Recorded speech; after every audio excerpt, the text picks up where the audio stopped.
Bonjour et bienvenue sur le podcast Banous, le podcast du marketing et de la com digitale. Banous est un podcast sans sponsoring qui ne repose que sur l'intérêt que l'on porte à nos invités. Seul ou à plusieurs, nous essayons d'approfondir avec un invité un sujet digital de manière pratique et totalement agnostique. N'oubliez pas, votre aide nous est précieuse. En likant, en partageant, en mettant 5 étoiles sur iTunes, vous nous aidez à développer ce side project. Bonne écoute.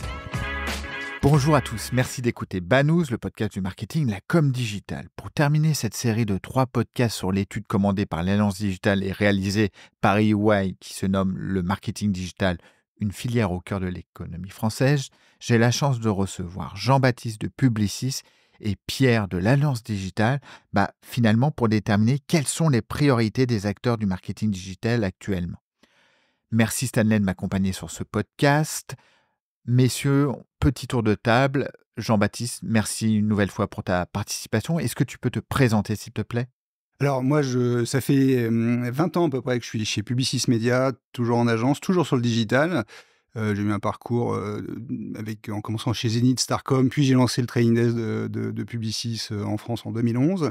Et depuis, je m'occupe des sujets programmatiques, cookieless, des sujets liés à la mutation des audiences de la télé linéaire vers la vidéo, les sujets de performance, d'un point de vue stratégique en fait, de faire en sorte que les talents et que les dossiers avancent au service de nos clients. Et j'ai aussi un mandat à l'UDECAM, qui est l'association des agences médias, sur le comité digital que j'anime depuis 2016, et un mandat à l'IAB Europe, et je suis assez impliqué, notamment avec Pierre, dans notamment le groupe de travail affaires publiques de l'Alliance digitale. Écoute, ok, merci, très clair. Pierre, est-ce que tu peux te présenter une deuxième fois, s'il te plaît ? Bonjour Laurent, Pierre Devoise, je suis directeur général adjoint de l'Alliance digitale, je suis en charge des affaires publiques et c'est pour cela que j'ai eu la chance de mener avec EY Faber Novel cette étude sur le marketing digital, avec une équipe que je n'ai pas saluée lors du deuxième épisode mais que je voudrais saluer. Jean-Baptiste en faisait partie et je tiens à remercier aussi Céline, Olivia et Sébastien qui nous ont accompagnés pendant ces 8 mois de travail. Très clair. Et pour cet épisode, j'ai la chance d'être accompagné de mon acolyte Stanley. Salut Stanley. Salut Laurent, salut à tous. Je suis ravi d'être parmi vous aujourd'hui et ça n'a pas trop changé depuis la dernière fois. Je suis toujours en charge du développement de ce magnifique projet Prouvy qui a pour but de générer des preuves de diversité, d'équité, d'inclusion au sein des process de recrutement des entreprises comme Publicis et plein d'autres beaux acteurs, importants acteurs du marketing digital. Très clair. Merci pour cette présentation. Alors, je suis super content de vous recevoir parce que finalement, les 2 premiers épisodes qui étaient très bien, je te rassure Pierre, étaient bien parce qu'ils posaient le constat, c'était une vraie photographie du marché, du marketing digital. Avec toi, Jean-Baptiste, on va mettre un petit peu plus les mains dans le cambouis, si je puis dire, et on va essayer de discuter, de voir quelles sont tes priorités, quels sont tes enjeux, quelles sont tes difficultés. Je vous propose ce plan-là et après, on en parlera. Ceci est une discussion. On va parler évidemment de la fin des cookies tiers. Je pense que ça devient presque une blague parce que tous les ans, on l'avait. On va parler également de l'hégémonie des GAFA au sein de l'écosystème du marketing digital parce que ce sont nos amis, mais est-ce que ce sont des amis qui nous veulent du bien ? On verra ça avec toi. On parlera évidemment privacy. Et puis voilà, je pense que ça fait assez de sujets pour à peu près une vingtaine, trentaine de minutes. Écoute, la première question donc, sur les cookies. Tous les ans, on nous annonçait la fin des cookies tiers. Il semblerait que l'année 2024 soit véritablement l'année de la fin des cookies tiers, ou peut-être pas, on n'en sait rien. C'est quoi ton regard là-dessus ? Alors, t'as raison, effectivement, t'as raison de le rappeler. C'était un peu comme l'année du mobile, là, pour le coup. En fait, le projet Privacy Sandbox, c'est 2018. En 2020, ils annoncent une date, 2022, pour la fin des cookies tiers. Et finalement, c'était reporté à 2024. Ils ont rajouté au passage la fin des identifiants aussi sur mobile, qui ne sera pas en 2024 comme ça avait été annoncé, mais plutôt à partir de 2025, sans qu'on ait de date. Alors oui, effectivement, cette année, fin d'année, normalement, on peut effectivement s'attendre à la fin des cookies tiers. Cependant, il y a quand même des tests qui sont en cours au sein de l'écosystème. Et ces tests vont être soumis à l'analyse de la CMA, donc l'autorité de concurrence britannique, qui devra se prononcer. Hein, elle a 60 jours d'analyse, renouvelable 60 jours, et se prononcer sur si effectivement la fin des cookies tiers, très critiquée d'ailleurs sur les use cases par le Tech Lab. Très récemment, il y a eu un rapport assez dense sur une analyse complète des grosses faiblesses de la Privacy Sandbox. Donc, je pense que il est probable qu'il y ait un travail côté Google à reproduire, mais je pense que pour l'industrie, notamment pour les médias, ce serait plutôt une bonne nouvelle qu'on se débarrasse des cookies tiers in fine. Et c'est pas pour saluer l'initiative de Google, qui le fait plutôt pour son intérêt et plutôt sur les sujets de pression réglementaire vis-à-vis du RGPD. Mais je pense que c'est une bonne chose parce que les médias ont beaucoup à gagner à utiliser des alternatives à ce fameux cookie tiers. Alors, pourquoi pourquoi? Parce que finalement, est-ce que tu n'as pas peur que d'une matière un peu open source, on passe à des îlots protégés? Alors, je suis assez tranquille parce que j'ai travaillé pour LiveRamp et LiveRamp lance un ID, enfin a lancé un ID. On a First ID, nos amis français, on a plein d'initiatives, on a ID5, enfin bref, il y a pléthore de solutions.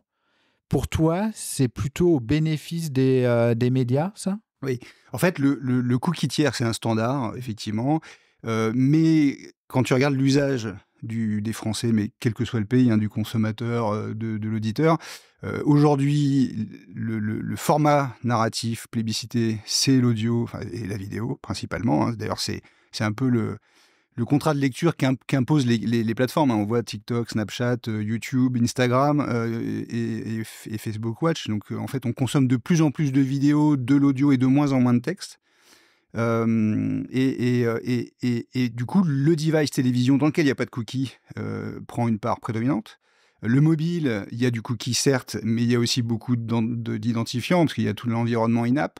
Donc on voit qu'il y a de moins en moins de monde sur l'ordinateur. Donc on voit que ces environnements très hétéroclites font que le cookie tiers, en fait, ne te permet pas de suivre tes audiences. Et d'ailleurs, te suivent très mal tes audiences, puisqu'on a tous les uns et les autres 2, 3, 4, 5 identifiants différents. Ce qui fait que dans les plans médias, si on revient au basique du média, ce qui fait la télé, reach and frequency, couverture à répétition, fait que en fait, quand tu travailles sur du cookie, sur des problématiques de branding, de couverture de population, en fait, tu surestimes par 2 ta couverture et tu sous-estimes ta répétition. Donc en fait, cet indicateur-là, il faut arrêter parce qu'il n'a plus de sens aujourd'hui. Ok, très clair. Côté Alliance, et c'est quoi, toi, Pierre, ta vision sur la fin du cookie tiers? Alors, c'est intéressant ce que dit Jean-Baptiste, parce que pour moi, ça me fait penser à deux choses. Ça me fait penser à la fois à la préparation des acteurs tiers à la mise en place de nouvelles API au sein de Chrome, qui représente l'immense 65% des parts de marché sur le web, et par ailleurs, la préparation des médias à cette disparition des cookies tiers. Sur le premier point, nous, ce qu'on a vu, ce qu'on observe et qu'on continue d'observer ces 2 dernières années, c'est qu'il est très difficile pour un acteur lambda de pouvoir tester les API de la Privacy Sandbox. Ça coûte très cher, ça demande des expertises que les entreprises en majorité n'ont pas, et ce qu'on a beaucoup dit dans nos relations avec Google sur le sujet, c'est qu'il était particulièrement difficile pour 99 ou 90% de nos membres d'avoir une idée sur ce que serait la Privacy Sandbox pour eux, une fois que, entre guillemets, ce serait concret. Et je pense que ce point de vue est encore accentué pour les médias. C'est-à-dire que les médias qui sont chez nous et leurs régies, elles ont un plan de test et une préparation test qui est relativement faible, d'autant plus qu'on se parle le 8 mars et que la dépréciation des cookies tiers est censée être effective, peut-être qu'elle bougera, mais à mi-septembre. Donc on a un vrai sujet. Et la deuxième chose, c'est ce que disait Jean-Baptiste, c'est l'adaptation finalement de la publicité sur les médias à des nouvelles tendances. Et là encore, est-ce que les médias sont prêts ? Je ne sais pas. Et par ailleurs, est-ce que les médias vont pouvoir embrasser à la fois l'arrivée des API de Google Chrome et en même temps ces changements qui sont des changements très importants dans leur façon de faire de la pub et leur façon de les montrer à leur lectorat. C'est super intéressant ce que vous dites par rapport justement aux multitudes d'acteurs qu'il y a sur le marché. C'est quoi, toi, tes premiers retours? T'es plutôt confiant? Tu te dis, bon, il y a quand même des trous dans la raquette ou ça va le faire? Enfin, c'est quoi ton avis par rapport à ça? Alors, ce que j'ai pas dit tout à l'heure, parce que j'ai pas répondu à ta question, je crois. C'est un talent. Hein. C'est pour les médias. J'ai pas dit le bénéfice pour les médias. Du coup, je vais répondre maintenant. Mais je reviens quand même juste à ce que disait Pierre sur la Privacy Sandbox. Aujourd'hui, c'est Criteo, par exemple.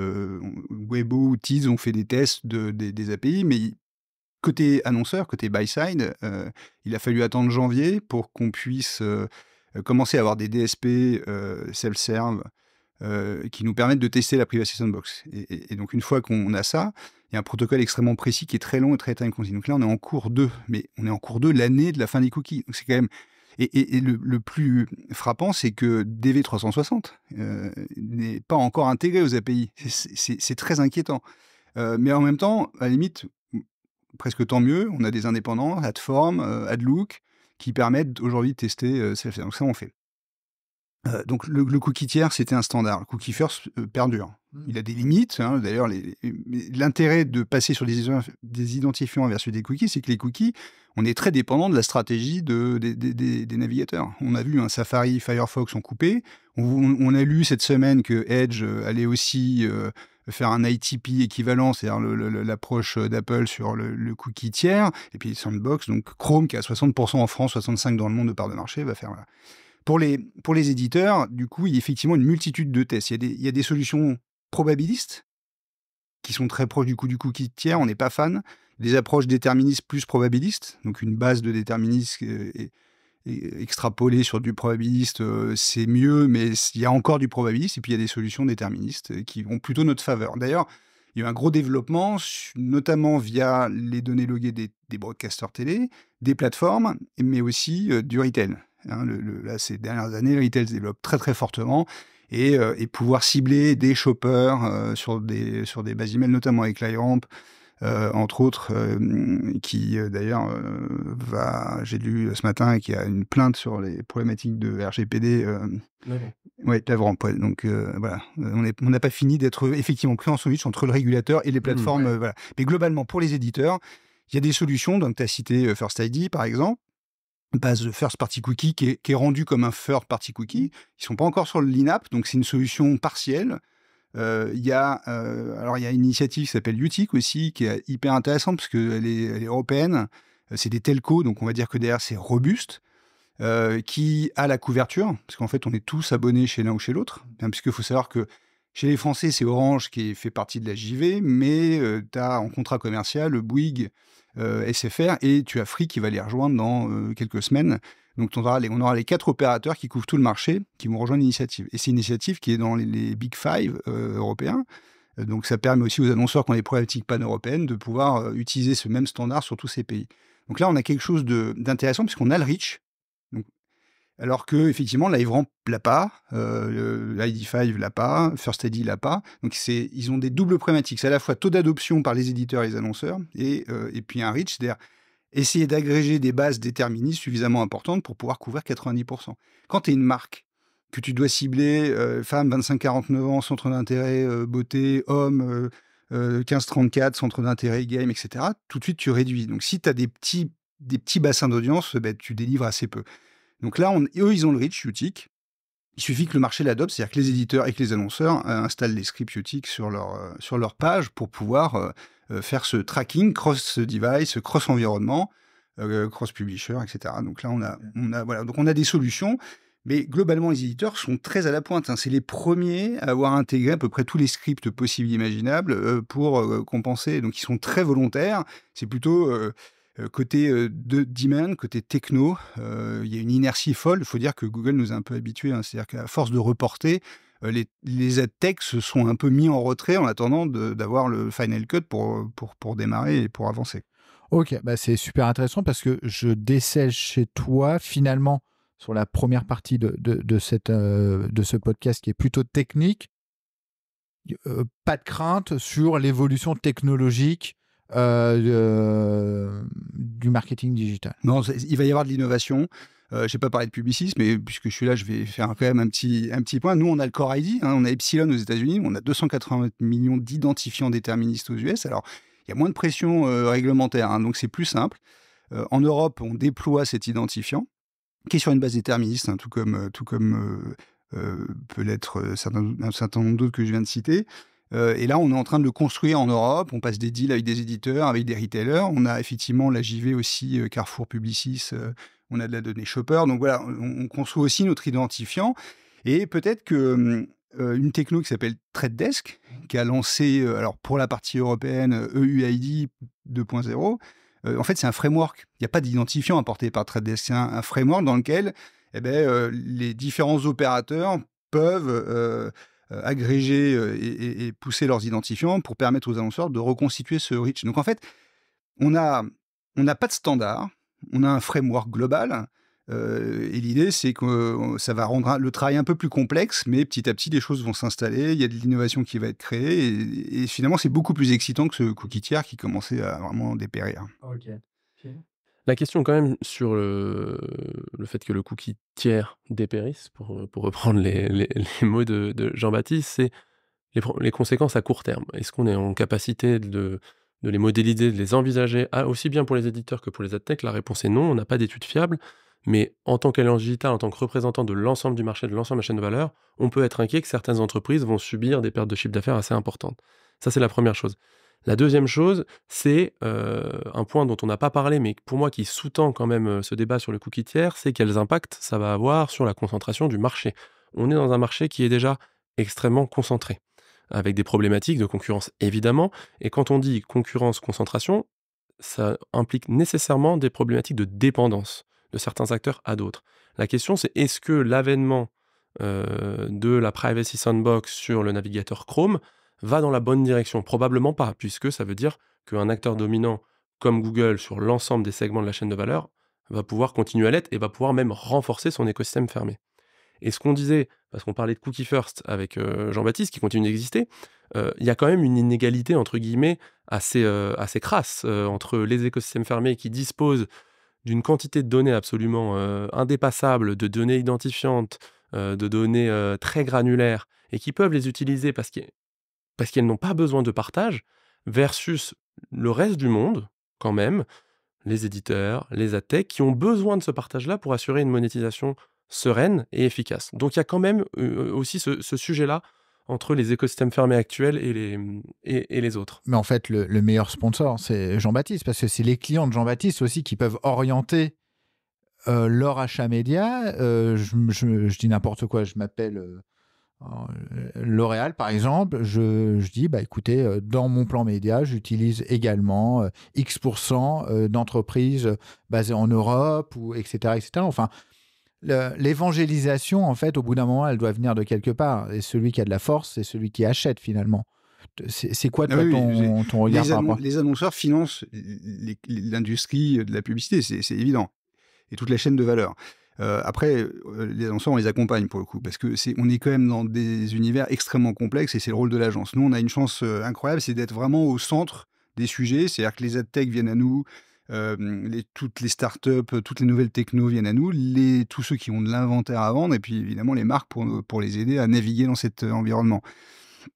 En fait, moi, mon point, c'est est-ce que toi, en tant que carrefour justement de l'ensemble de ces acteurs, t'as presque conscience de ta responsabilité de faire et de défaire le marché presque, pour pouvoir justement faire en sorte qu'on ne retombe pas dans les travers qu'évoquait Pierre?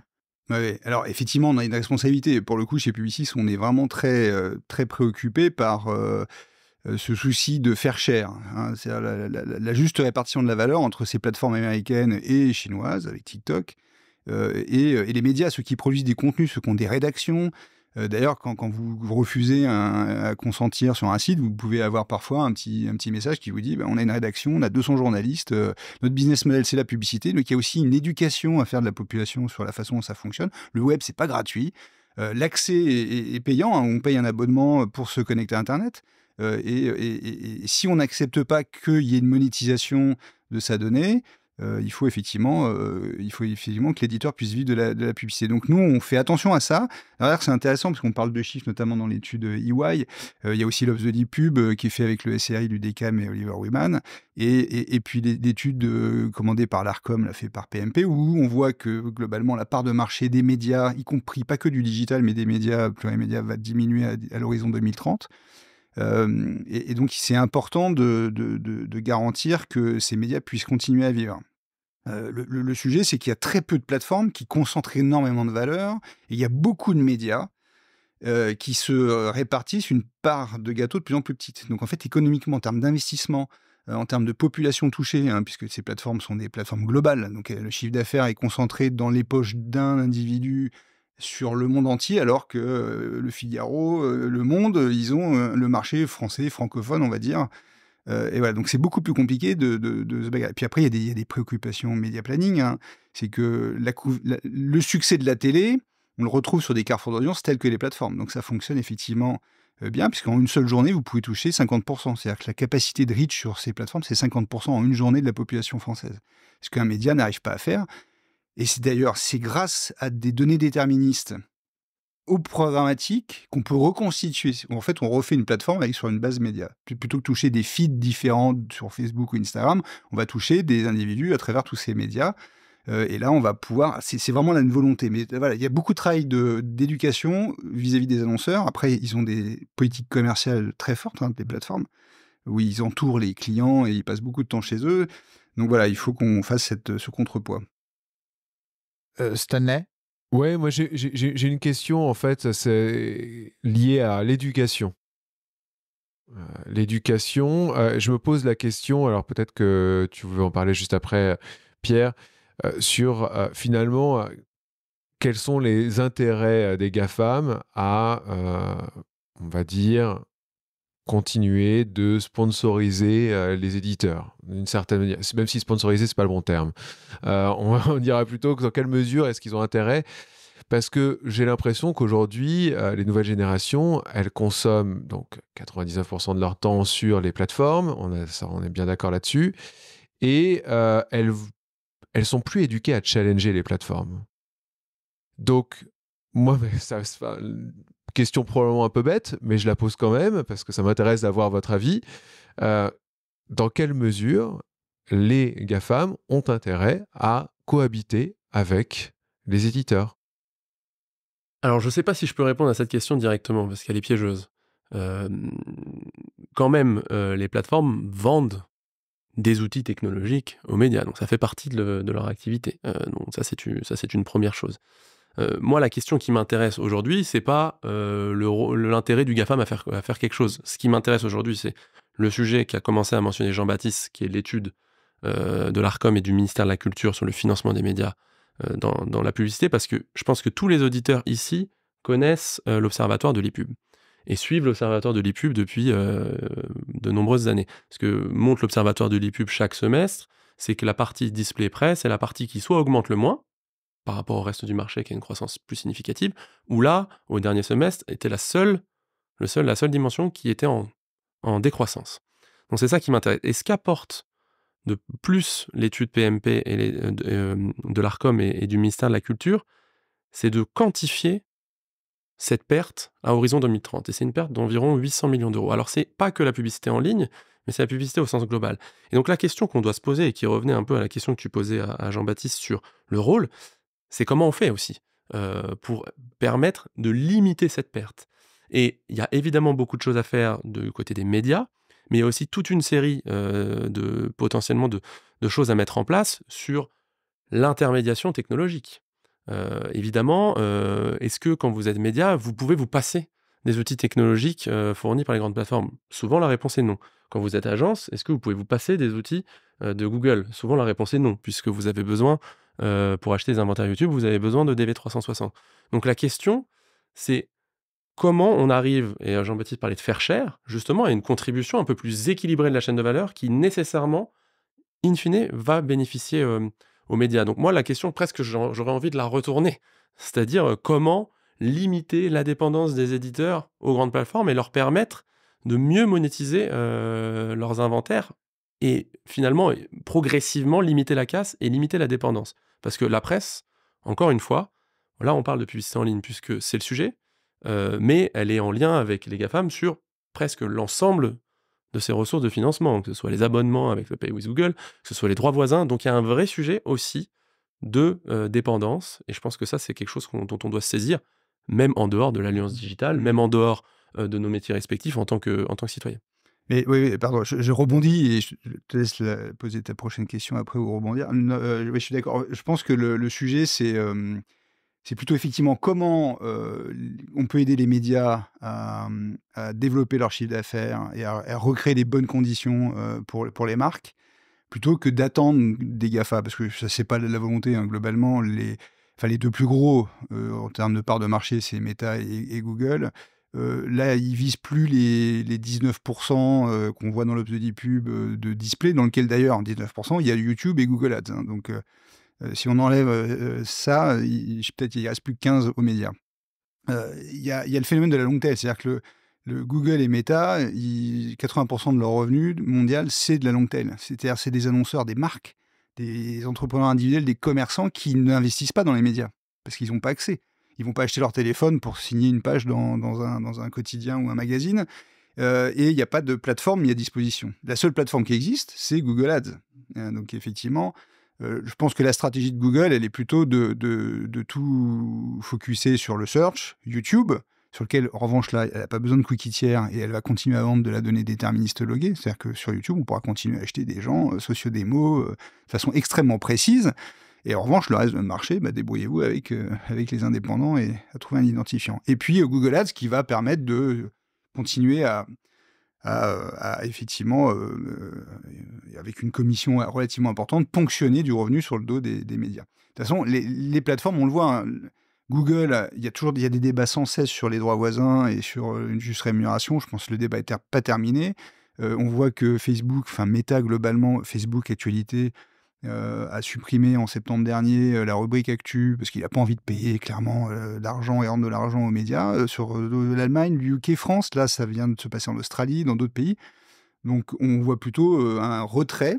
Ils ont envie un peu de... En fait, globalement, ils sortent des médias et ils veulent avoir le moins à faire avec la privacy.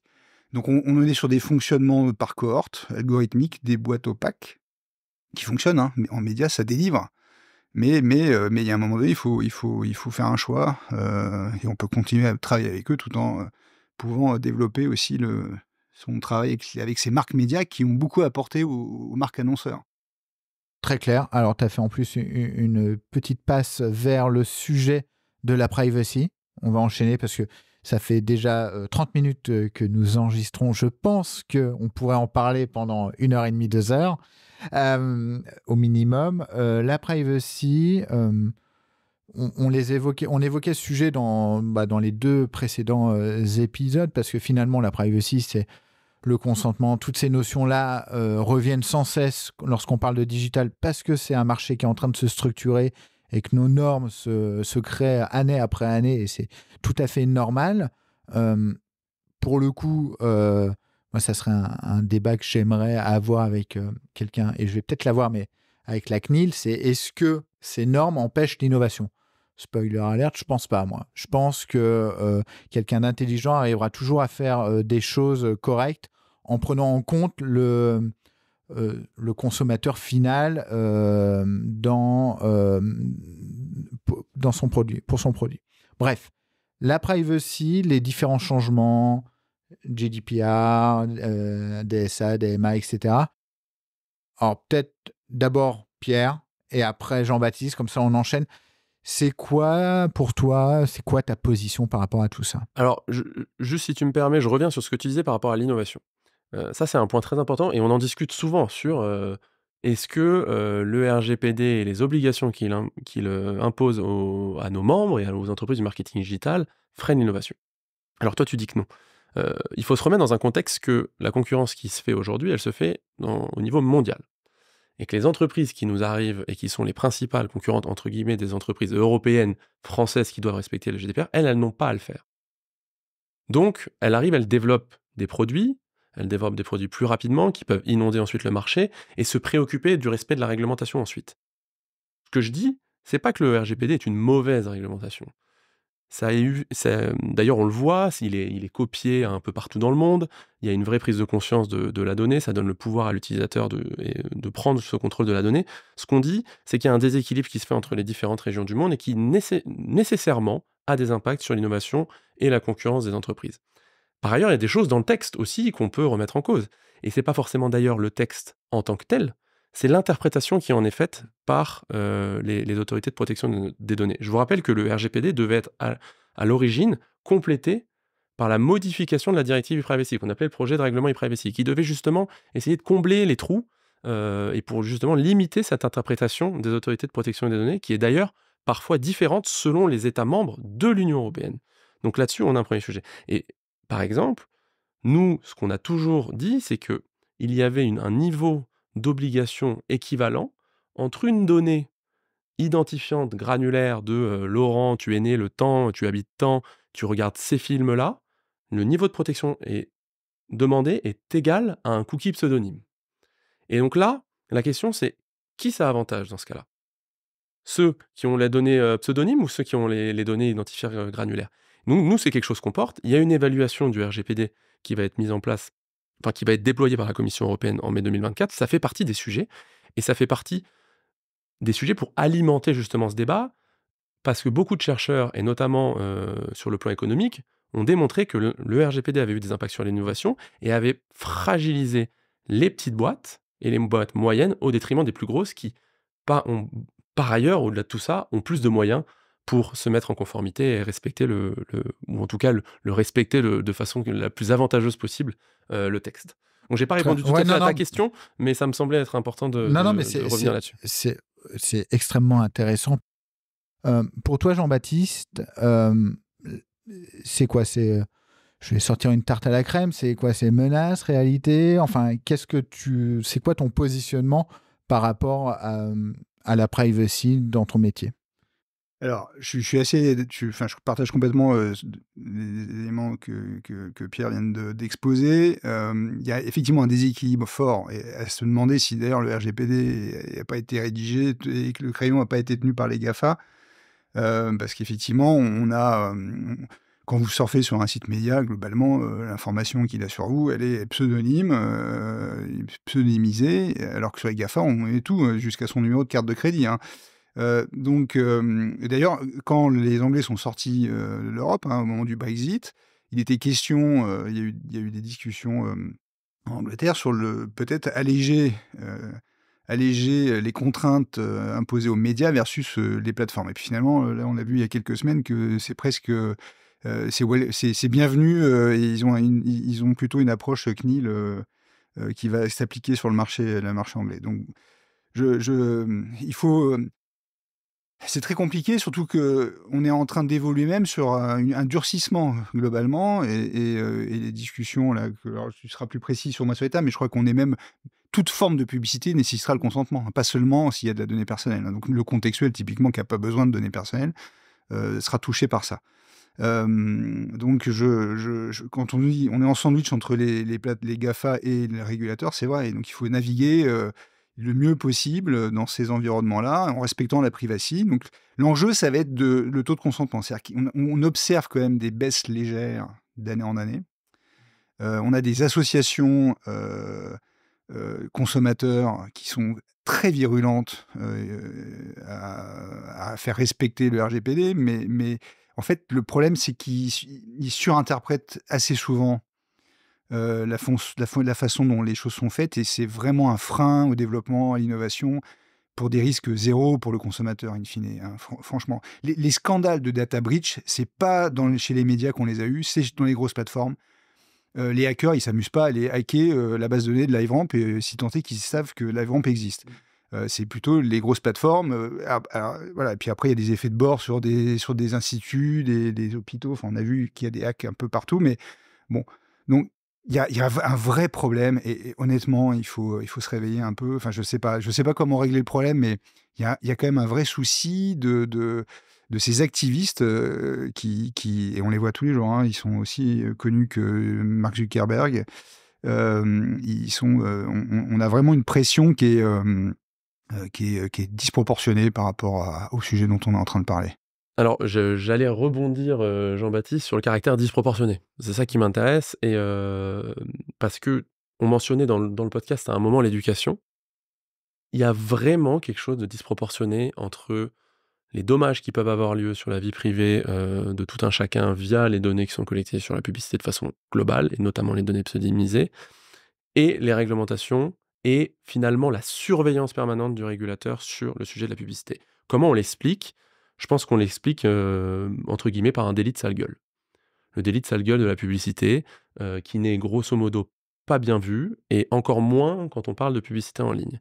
Mais finalement, moi, j'ai l'impression qu'on se focalise pas sur les dangers qui sont les plus tangibles, pour, notre famille. Alors moi, ma mère, quand elle m'appelle et qu'elle me dit, «J'ai reçu un mail de ma banque, est-ce que je clique?» Ben non, non, non, c'est du phishing et ça peut avoir un dommage qui est, imminent et qui est tangible pour les individus. Et nous, c'est pas ça, qui peut se passer et comme dit Jean-Baptiste sur la base de données de LiveRamp, si tant est qu'il sait que la LiveRamp existe, si tant est qu'il y arrive, bonne chance pour en faire quelque chose aussi de cette base de données de LiveRamp.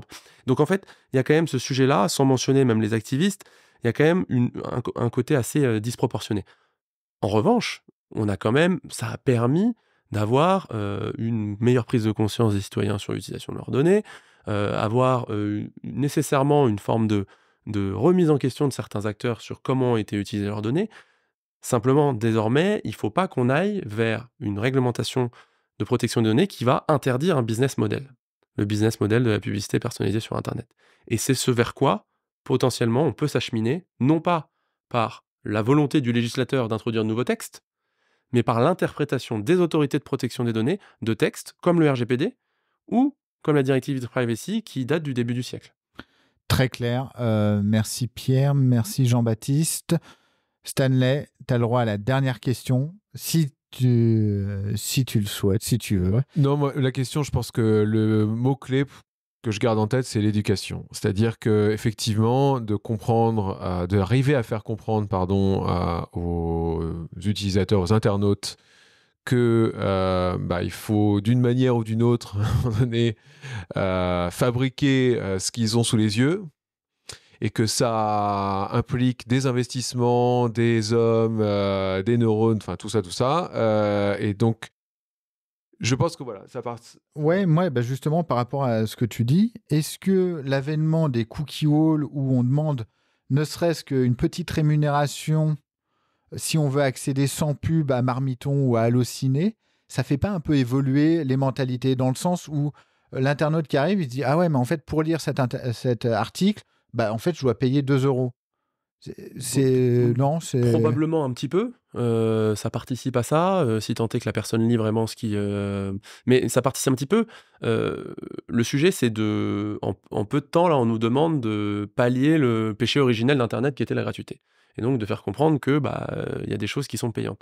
Le paywall y participe et remet en fait l'église au milieu du village avec comment je finance mes contenus, pourquoi j'ai besoin d'avoir accès à ces contenus. Maintenant, je ne crois pas qu'on doive s'acheminer vers un modèle d'Internet qui soit sur abonnement pour les riches, soit uniquement via paywall. Et nous, évidemment, sur certains médias qui sont uniquement financés par ça, on ne leur jette pas du tout la pierre. Au contraire, ils ont raison de le faire. Mais ça serait bien qu'on arrive à éviter, du fait de l'interprétation de ces règles, à avoir des paywalls absolument partout. Ça n'aurait plus de sens et on va tomber dans un Internet qui est en fait... plus fermé qu'il ne devrait l'être. Oui, et puis c'est pas viable. Hein. En fait, on a tous un pouvoir d'achat limité, même pour les classes moyennes ou les plus riches. C'est-à-dire qu'à un moment donné, on va pas s'abonner à tous les médias. D'ailleurs, et on voit d'ailleurs que les Netflix, Disney et Prime Video ils font le chemin inverse. Voilà, ouais. Alors ils continuent à privilégier, parce qu'évidemment un abonné ça rapporte beaucoup plus que la modèle publicitaire, y compris sur la vidéo. Mais ils élargissent leurs revenus, effectivement, sur la publicité. Ouais. Et ça, pour moi, par rapport à ta question, c'est beaucoup plus de nature à changer les mentalités. Le fait qu'un Netflix dise tu payes 15 € sans pub et, je dis n'importe quoi parce que je connais pas les prix, 8 € avec. Ça, c'est beaucoup plus de nature à comprendre parce que, en fait, on voit la différence tout de suite sur, entre guillemets, le pouvoir d'achat. Donc, ça va faire partie des choses intéressantes à surveiller dans les mois et probablement années à venir. Bah écoutez, messieurs, merci beaucoup pour cette discussion. Merci Jean-Baptiste, merci Pierre, merci Stanley. Merci à vous de nous avoir écoutés. Et n'oubliez pas, si vous voulez donner un coup de pouce à Banous, abonnez-vous sur Apple Podcast ou sur Spotify ou même sur les autres plateformes, évidemment. Et puis n'hésitez pas à partager, liker, etc., etc. Merci, à la prochaine. Merci d'avoir écouté cet épisode de Banous. N'oubliez pas, votre aide nous est précieuse. En likant, en partageant, en mettant 5 étoiles sur iTunes, vous nous aidez à développer ce side project. Et retrouvez-nous sur le site banous.com, banous, B-A-2-N-O-U-Z-E.com. À bientôt.